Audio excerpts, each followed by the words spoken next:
Yo, what it is, Maceo Tendaji coming to you with the very first episode of Mind Your Business. Yes, this is the pilot episode of Mind Your Business. This is a series where we're going to be getting all up in your business. So if you're an entrepreneur, an artist, musician, or even an athlete, if you have found a way to monetize your creativity, we want to talk to you. And in this very first episode, we have the pleasure of speaking with a super DJ, a producer, an innovator, and a vibe creator, none other than my guy, Mr. Vershawn. We're going to chop it up with him, see what he got going on, and learn a little bit about his journey. So without further ado, let's get into it. Let's go!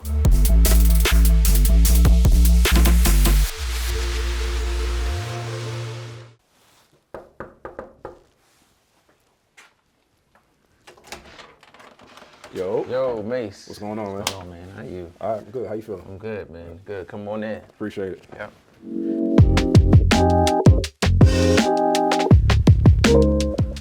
All right, man. So this is my space. Okay. This is a real intimate, kind of minimalistic approach to how I make music in here.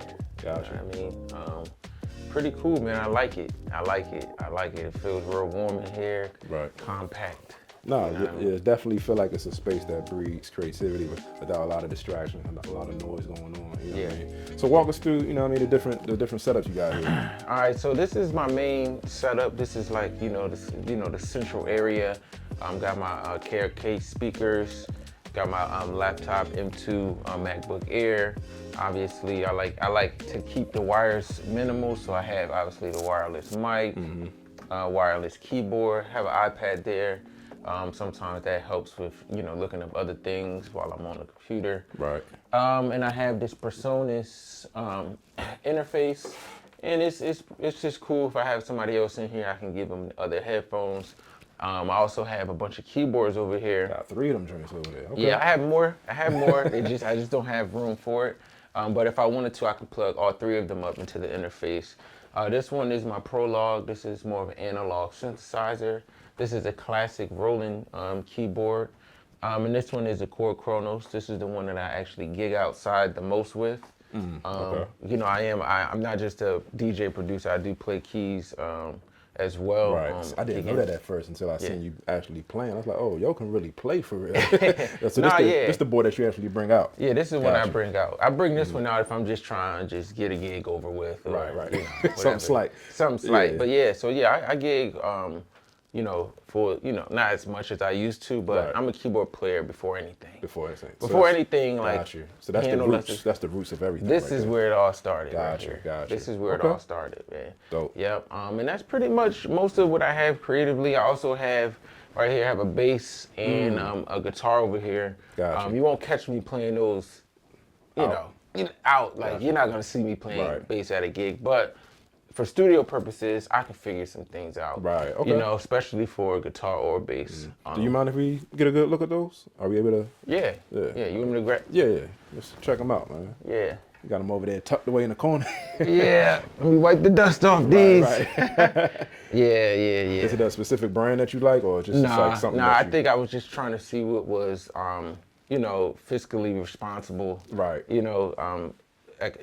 Money wise, and I just gave it to one of my bass player friends, and they did some adjustments to it, just so it's cool.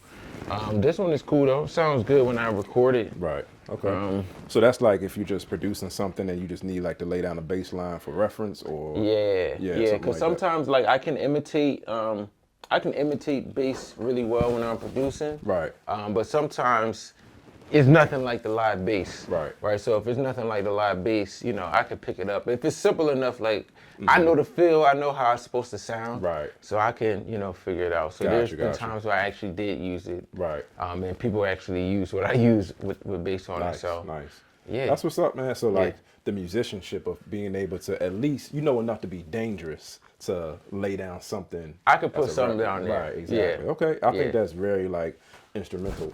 No pun intended. But it's instrumental to be able to take those things on for yourself. Like if you got writer's block on a song and you just need to like play it out, I feel like that could probably definitely come in handy. Yeah. You know what I mean? So if I want to play something on bass or here or even guitar, doesn't matter. Right. Whatever I need to do to get the job done. Gotcha. Okay. Yeah. All right. That's what's up, man. Yeah. So yeah, let's you mind if we take a seat, man, and just Yeah. just chop it up. All right, bro. So, man, who is Mr. Vershawn? How would you describe yourself, man? Man, Mr. Vershawn is really just a musician. I mean, flat out. A musician who tries every way to be a musician, whether it's DJing, producing, writing music, recording music, you name it. Right. That's pretty much just who I am, just a straight up creative guy. Shoot my own videos from time to time, just a just creator in all aspects of just trying to do media. Right. And where does that stem from? Like, where are the roots of Vershawn's creativity? So, I mean, I took piano lessons when I was young. I was making beats when I was probably 8 or 9. So I always wanted to do it, and I was just kind of around it. My brother was he's the one who taught me how to make beats. Nice. I was using the ASR 10 keyboard. I mean, that's when I started making beats on, and just from there, just wanting to make stuff. That's just how it happens. And then more of the video stuff, and just creating content. I went to a music high school in Philadelphia, and we had music tech. That was literally the class. Nice. And one of our projects was to shoot a music video. So that's just kind of the way that, I already know how to make beats, right. But so we just figured out how to make a music video then. And that's Right. just kind of how that started from Right. high school, and just saying, our music tech, tech Right. lab, go in here, make videos. We got to edit them, put it together, present it to the class. So that's crazy. I got a very similar story of Yeah. that's how I got introduced to video production. Just Yeah. one class just changed everything. For real, yeah. And they break down everything too. Yeah, it's cool. Right. Yeah. So you from Philly? Yeah, so I was born in Connecticut, but when I was in elementary school, I moved to Philly. Gotcha. And when I moved to Philly, that's when music actually changed for me, because Philly is really a music city. Definitely is. So the school I went to was Grover Washington Junior Middle School. If you know who Grover Washington is, then you know why that's kind of a big deal. So I played in a band there. Then I went to a music high school in Philly. Gotcha. And it's murder she wrote. Right. I was just talking to my girl last night about when I was coming. My dad's from Philly. And Okay. So, I got a lot of family in Philly, so we Yeah. would go up there from time to time. And back then, like in middle school, we talking. I mean, for me, 2003, 2004. Yeah, same. I mean, Philly was like on fire. You know what I mean? Like Yeah. you talking about Freeway, Young Guns, Jill Scott, Music Soul Child. Yeah. I mean, they was like on top of the world. Beanie Siegel. Yeah, that that was whole- insane times. Yeah, it's like you could feel the buzz and the energy in the city. Like we used to be walking down 52nd Street, and and if anybody know anything about Philly, that's when everybody's outside. There's a lot of activity going on. West Philly. Yeah, West Philly. So I used to go down there and get mixtapes, like Hot 97 mixtapes. You know what I mean? And Yeah. that was back in the day when Philly was just on top. Yeah, and they top had of the world. battle rap that was going crazy Battle rap, around right? that time. Exactly. Yeah. Meek Mill, like in the early stages. You With the feel me? braids, With the fuzzy braids. right there. Yeah. Right. And who the other Reed Dollars? So that was his name? Reed Dollars, yeah. There's a lot of them. Yeah. So it's kind of cool to see like how that music scene kind of impacted you at such a young age. You know what I mean? How would you describe your style of music? You know what I mean? Like, what makes your music unique? See, my style, that's different, because as a youngin, I come up off hip hop and R&B, right? When I'm playing the piano or gigs like that, I'm usually doing R&B, maybe, classic rock stuff, like, jam band stuff like that. But when I'm actually making music that I'm putting out, it's different, right? It's Afro beats, about piano, house music, dance music, So it really depends on what medium at the time I'm trying to make. But with the R&B and rap, that's just Philly, right? That's just inevitable, That's just how I just came up with you. We just learning R&B.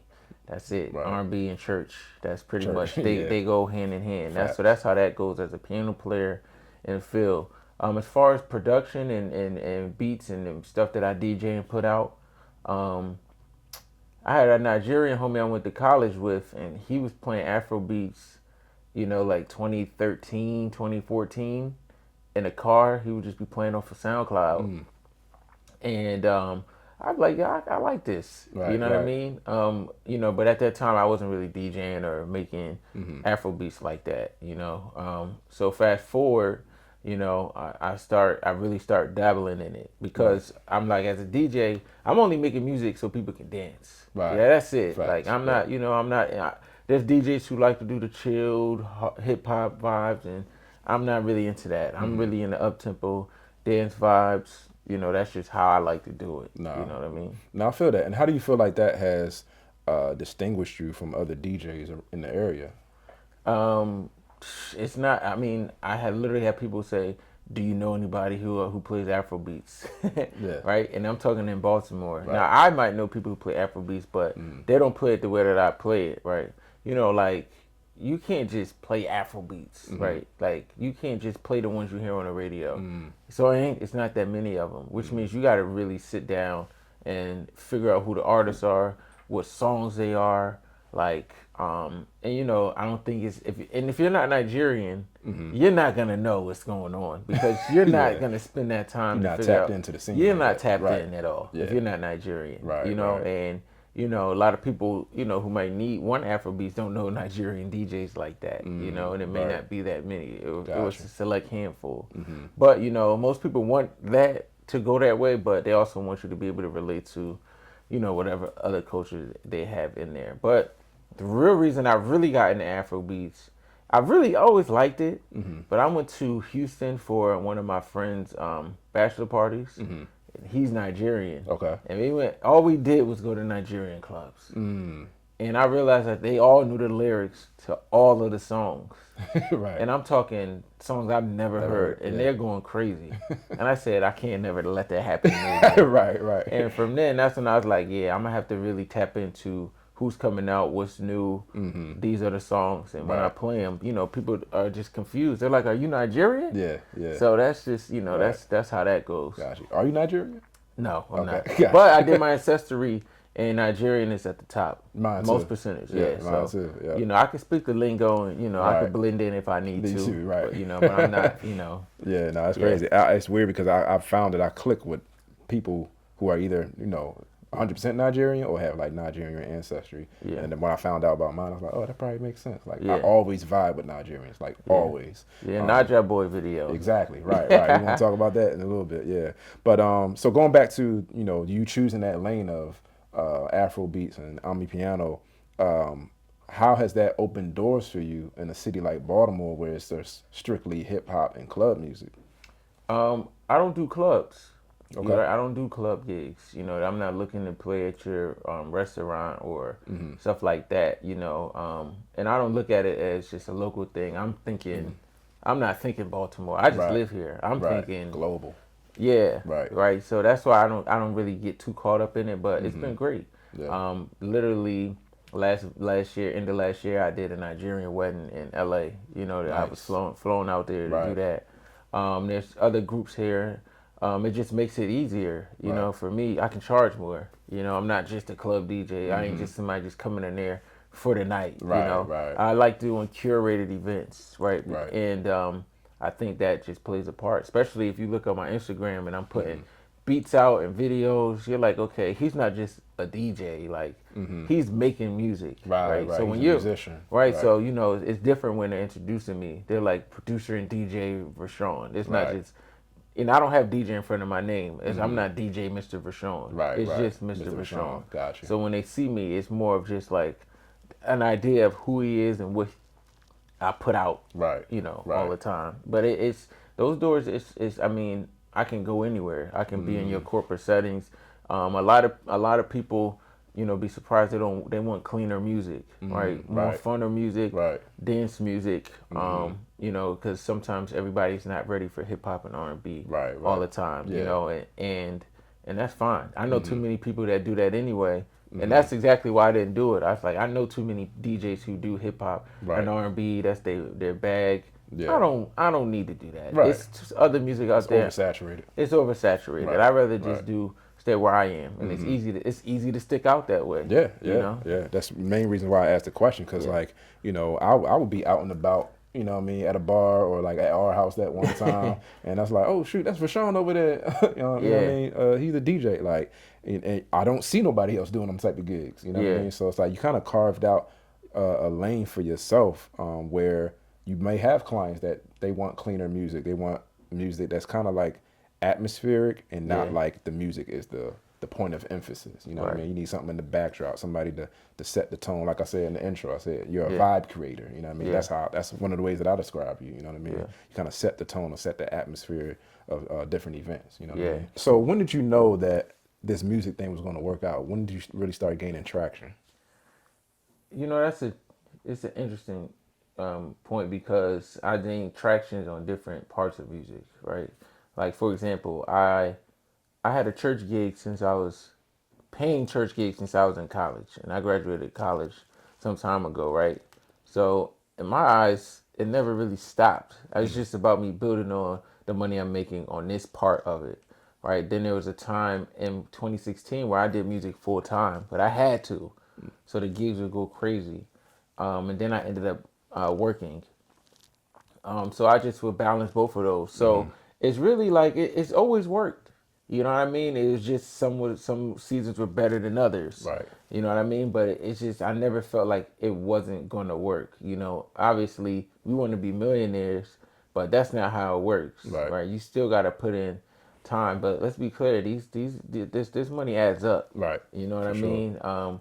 But DJing, I knew DJing was gonna work when people were booking me and they never heard me DJ before. Dang. They Yeah. just would see me on the internet and be Right, like, "Oh, right. he's cool. You know, he has a nice beard. You know, like people like aesthetics as well, Right, and they'll book right. you just if you know if you're If you look halfway the part. decent Yep. and look the part. Yep, You yep. know what I mean? And I would really get good gigs because people they never heard me, Right. And I'm like, "Oh, I know a guy. We can get him to do Right. it," or and that's when I knew like I could do this. So that I think that's a good segue when talking about image and branding. You know what I mean? Your look, your persona, your aesthetic, that can really tie into a way for you to once again isolate yourself from the competition. You know what I Yeah. mean? You're not only your music or your DJing isn't just a brand, but the way that you look and the way that you're presenting the music is also a brand. So I think that's dope. And like how did social media play a part in that? Were you strategic with social media or you were just creating videos, posting it and seeing what happens? It was a little bit of both. I was creating videos, but it was strategically creating videos and just seeing what happens. I'm still just seeing what happens. Right. You know what I mean? But it was really just because I always do this. Right. I'm always like name 5 other people that do it the way that you do or how you do it. Right. Now we might know them because we're in here, but if I ask the average person, Mace, name 5 other DJ and producers in Baltimore, that are similar to how I do things. Right. You're going to be like, I don't really know any. Yeah. Right. And I say, what about the whole East Coast? You still might be like, I don't really know any. Right. Right. Yeah. So it's one of those things where it's just like, there's always opportunity to get out there and do it because most of the people in your reach don't know anybody else that does it the way that you do it. You just have to consistently do it. Right, You know what I right. mean? So I'm just like, I'm gonna just do it and see what happens. Yeah. All the time. Right, Yeah. right. Yeah, it's a lot of trial and error as artists. Yeah. You know, artists who want to monetize their art is always a Yeah. lot of trial and error. But of course, like you said, being strategic, doing research, you want to be knowledgeable too. You just don't want to be throwing stuff at the wall and seeing what sticks. Yeah. Even though I feel like that's been half of my life. But Yeah, me too. Because my Instagram wasn't always the way that it was. Yeah. Like when I first was started shooting videos, I had somebody do the video for me. Right. And they trick bagged me. They were like, "Look, I usually charge $1,000 for this, but look, I'll do it for free. You just gotta give me 10 studio sessions, right?" And I was 10? like, "Yeah." I was like, "Cool, right?" that's crazy. He waited 2 years before the studio session started. No, And I said- I've been in that type of situation. And I said, before. you know what? I'm never having nobody do this again. Right.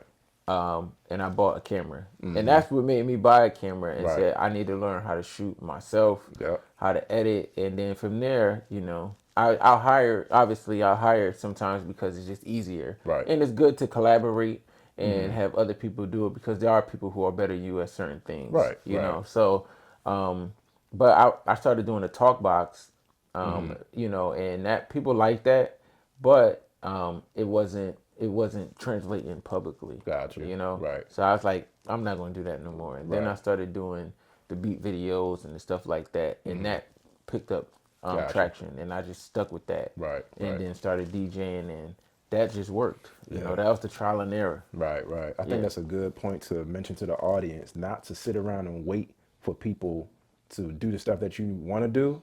You sometimes you gotta take into your own, take it upon yourself to just make it happen on your own. Same way Vershawn just said, I gotta get a camera and do it myself. I feel like a lot of people, they sit around and wait and say, oh, when I have this, when I have that, when I have my film crew, then I can do X, Y, and Z. It's like, nah, you gotta get to it right now and create your own opportunities. Never wait. Yeah, you can't wait. You can't wait. Never It's wait. never going to be a perfect time where all the stars align. You know what I Yeah. mean? Never. Yeah. And people will tell you to wait. Like, yo, just wait until Nah. this time. Don't do that Yeah. because people will have you looking around, while they're progressing and you're just Right. waiting, you know what I mean? You just They want to put you on the sideline the Yeah. whole time. They already in the game. I'm like, Yeah. nah, I need to get some bump too. Like, nigga, Yeah. I can hoop. Yeah. Like, I can hoop too. I can get Like, buckets. I can Yeah. drop buckets. Stop playing with me. So that's a great segue for, this is Mind Your Business, right?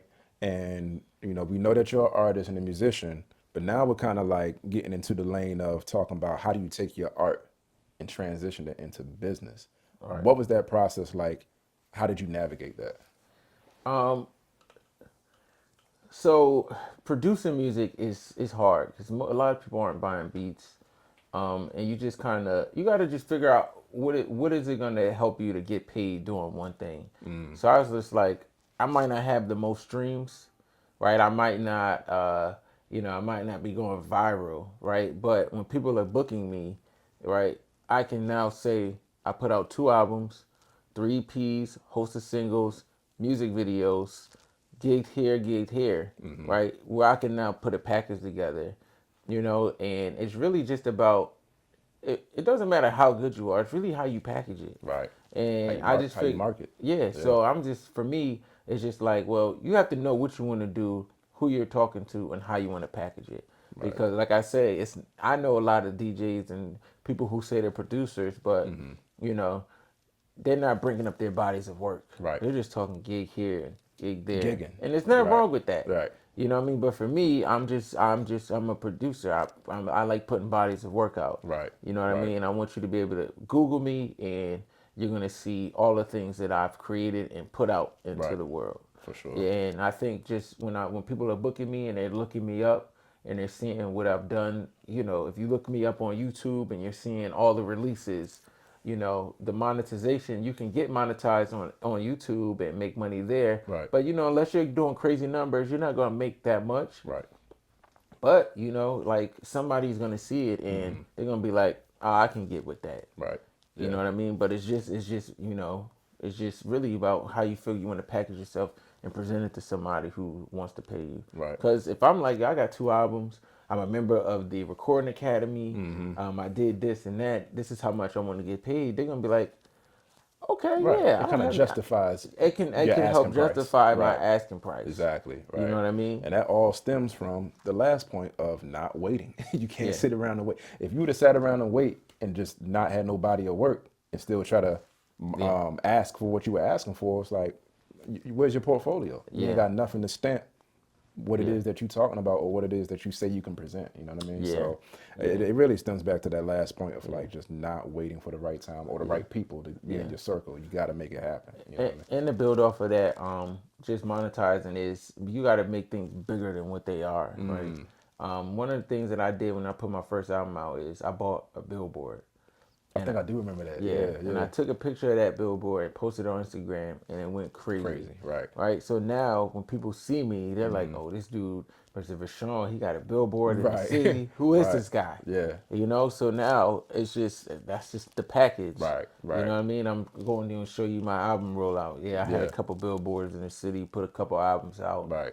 Performed here, there, did some cool stuff. You know, and that's that. When you talking monetizing, we're talking about, getting higher paying gigs, events, and stuff like that. Right. No, I think I'm connecting the dots here, right? The billboard, the beard. You put the beard on the billboard, that's gonna go crazy. You know what I mean? Like it's iconic. You know what I mean? Yeah. No pun intended. It's an iconic symbolism of Yeah. who you are. The beard, that's your thing. That's your trademark. You know what I mean? So Yeah. when people see that on the billboard and they just driving by, and then they see Yeah. you on Instagram, then they see your album, it's like it's all tying Yeah. itself together. And you they'd know be what I like, mean? oh shoot, they go Mr. Vershawn. They go Mr. Vershawn, right, Yeah. right, yeah. So Yeah. now that's dope, man. It's kind of cool to see how your journey. I'm sitting here putting the pieces together and seeing how you got to where you are today. You know what I mean?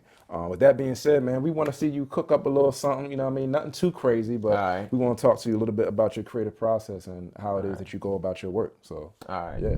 All right, yo. So tell us what you got going on right here. All right, so currently in this season, if you follow me on Instagram, you'll notice that I've been dropping remixes every week since the first week of January. So I have remixes that I'll be putting out at least until the end of the first quarter. So right now I'm just in the season of doing remixes. So this was a remix right here that I'm doing, or it's for Fiend, Travis Scott Fiend. Okay. Right. I feel like I'll hear it and I might hear something else. So for this one, I kind of felt like a dance hall vibe for it. So just to show, so I like you can time in Logic, which is the DAW that I use. I can play with the tempo. So I believe the original tempo is like right here. Let me see. Just come outside for the night. Yeah. Take your time. Right? Get your life. Right, that's the original tempo, right? So, but dance hall is a little faster. So I just I got that and I sped it up. So now it sounds like this. Just come outside for the night. Yeah. Take your time. Get your life. Yeah. Got a nice little bop to it. Yeah, now I got a little bop, and then I just I added whatever percussions to it. I also got the the intro part of it.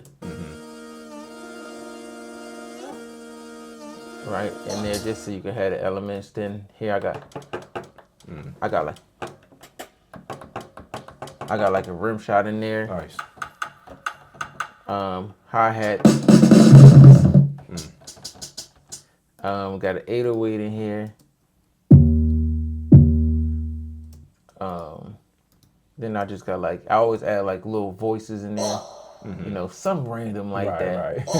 Right. Then I also have like a reggaeton loop that I throw in here often. You know what I mean? That'll get them going. For sure. That'll get them going. That's the one. You know what I mean? So, and I just put those elements together. And typically, I try to switch it up. Like I said, I like doing dance music, and I like trying to flip a song, and I like trying to just make it just fun. Now, this, if you look at this session, it's not that much in here that I have to do to make it too crazy, you know? Right. So we can just hear what I did. Oh, it's too slow. It's at 90.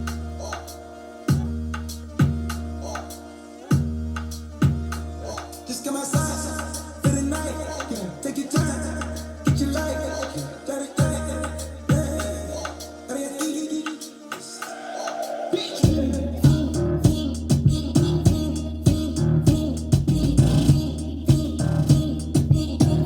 Woo! That's hard. The reggae ain't even dropped yet. God dang.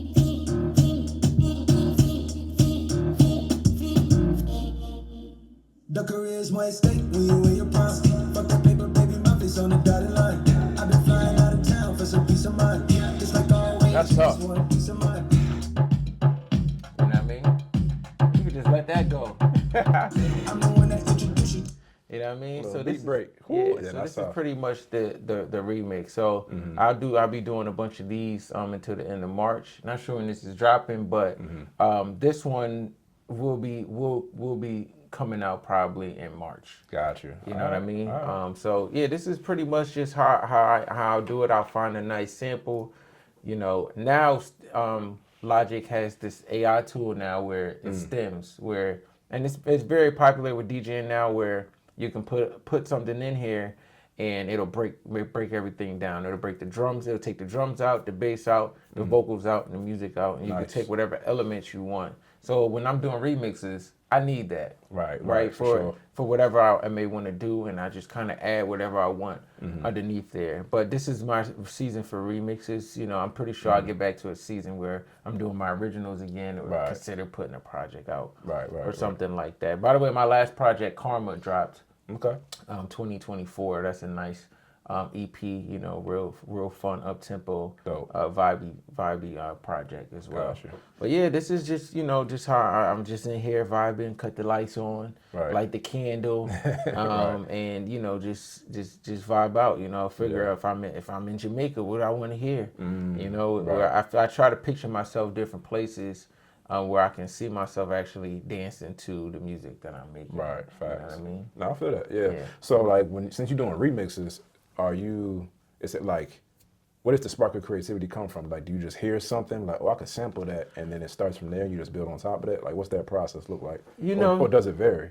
It varies. You know, like sometimes I'll hear, I don't know, I'll just hear it and then I'm like, I can flip this, you know, because sometimes I like the original version of a song a lot. Like I really liked Fiend when it came out. Right. But I'm like, when I'm DJing, it's not likely that I'm gonna play Fiend like Right. the original versions Yeah, of the song. facts. So I was like, I gotta at least make a version of mine that's popular. But when you look at the producers and DJs who are doing stuff like Kitchenada, right? Mm-hmm. People love his remixes.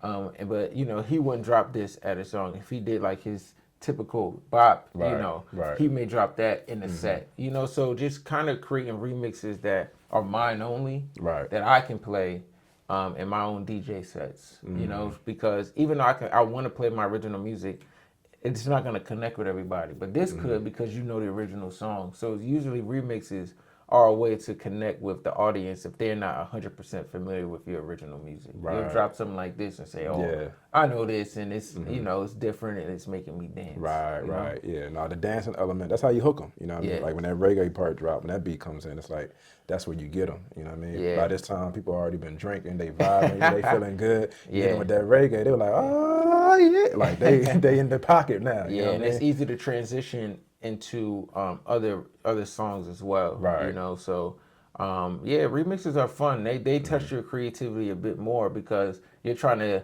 add your sauce onto an already great song. Facts. And right. that So you can gotta be difficult. careful with it. You know what I mean? You gotta can't be touch careful. it and butcher it. No, you know what I mean? Yeah, and they'll let you know, like, Right, like this that ain't it. This ain't it. that ain't it. That ain't it. Right, hitting with the Charlemagne. Oh That yeah, that ain't it. Nah, that ain't it. All right, so last question, man. So if somebody out here is a young, aspiring producer, beat maker, they're gonna be watching this, they seen this for the first time. This might be their first time seeing Logic for real. Yeah. If they open up this interface for the first time, what is your advice to them? How did they start? How did they get into it? Well, one, get a MIDI controller. Two, YouTube is your best friend. Any question or anything that you could possibly think you don't know, somebody had that question before, I would go on there to figure out just the mechanics on how to use it. When it comes to actually getting good at trying to be a producer or something like that, I say imitation in the beginning is good, right? If there's a beat that you like, try to remake it the best you can, right? Right. And just keep doing that because you might start seeing similar parallels in songs like, oh, they do their 808s this way. Everybody's hi-hat pattern is this way. They're using this clap in most of the songs that I'm realizing. So I think imitating and try to mimic or, you know, imitate the sound that you want, you know, is good just so you can get good at just practicing or making things at a different level. And then what you do is once you get to a point, you start adding your elements to it or what you think feels good, you know? Right. Gotcha. Yeah. All right. No, that's a bet. All right, Vershawn. It's been a dope conversation. Thanks for bringing us into your space and showing us or sharing about your journey and showing us your creative process. Yeah. And you know, this is the pilot episode. You know, it's an honor to have you on the pilot. But before we let you go, man, I want you to share a little bit of word of wisdom to any artists out there, whether they're a DJ or producer. What is one thing you want to share with them to help them along their journey? Man, one of the things that definitely helped me, this is gonna sound crazy, but I got a job, and I suggest that if you're really trying to do this, you should get a job because it's gonna cost you, and it'll test you, right? Most people say, I want to do it full time, and it's just like that's not realistic. Most of the people we look up to do 10 times more than the stuff that we're doing Right. on a crazy level. So if you can't do it with the job Facts. that you're getting money from, I don't think you can really just do it full time. You know what I mean? Facts. So, and I, my job, I'm an international accountant. So I don't just have like a regular job. Like it's Right. intense. Sheesh. It's an intense job, and I'm still doing music at a level like this. And if it'll really touch you if you really are gonna put in the extra hours, right? But it's Right. the benefit is you also be able to fund whatever you need to fund, Right. buy whatever you. I'm not just buying a billboard from just music alone.